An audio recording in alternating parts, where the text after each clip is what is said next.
আমার মেয়েটা মরছে যাচ্ছে 10টা বছর, আমি কোনো দেখি নাই, জানি নাই, কেন মারলো আমার মেয়েটাকে? মাননীয় প্রধানমন্ত্রী এটা দৃষ্টি আকর্ষণ না করলে আমি জানি না আমি আর কি করব। আমি নিজে আত্মহত্যা করব, লাস্ট কথা আমার নিজে আত্মহত্যা করব। মাননীয় প্রধানমন্ত্রী যদি এটা না দেখে না করে, আচ্ছা 10 বছর আমি নিজে গাড়ি তুলে বইলে মরবো। আমরা এটা বলে গেলাম, দেশবাসীর বলে গেলাম। মাননীয় প্রধানমন্ত্রী উনি যখন লন্ডন ছিল তখনও বলছিল যে তনু হত্যার বিচার, আমি যদি ক্ষমতায় যাই আমি তনু হত্যার বিচার করব।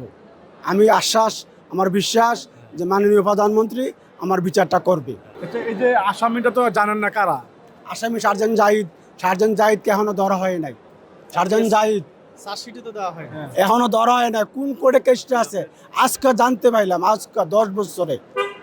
আমি তো মরিয়া লেগে বালা আসিল। আল্লাহ আমার কেন দুনিয়াত রাখছে?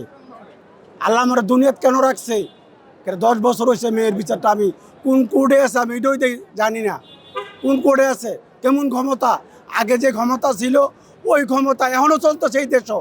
আর কবে স্বাধীন হবে এই দেশ? মাননীয় প্রধানমন্ত্রীর কাছে অকুল আবেদন, আমার বিচারটা যে উনি সুষ্ঠুভাবে দেখে এবং সুষ্ঠুভাবে বিচার করে, সঠিকভাবে যে তদন্ত করে শাসিটা কুড়ে পাড়ায়, সঠিকভাবে যে শাসিটা কইরা প্রকৃত দূষিত কইরা যে কুড়ে পাড়ায় ছানবিট করে, আমি এটা অকুল আবেদন মাননীয় প্রধানমন্ত্রীর কাছে, আর কারো কাছে না। আমি পরিচয় হইল ক্যান্টন বোর্ডে আমি অভিষেক ছিলাম, একটা চাকরি করছি। আমি তনুর বাবা মামলার বাদী। আমি খালি আশা ঘুরতেছি। আজকে কি জবাব দিল উনি এসে? আমার কিচ্ছু বলে নাই, বলছে গেলে আমরা আসেন এই কি বলছে। আসছি তো, উনি কি করলো কি না করলো আমি এটা জানি না। আর উনি আইসা ওই মানে কি কমো আগের মতোই, আগে যেমন ছিল এমন এখন এই দেশটা আছে। এই দেশটা ভালো হয় নাই।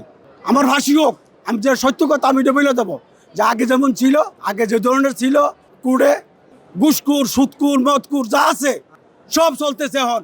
মাননীয় প্রধানমন্ত্রী কয় আমি দেশ ঠান্ডা করে এলামো, আমি দেশকে ইয়ে করে এলামো, ভালো করে এলামো।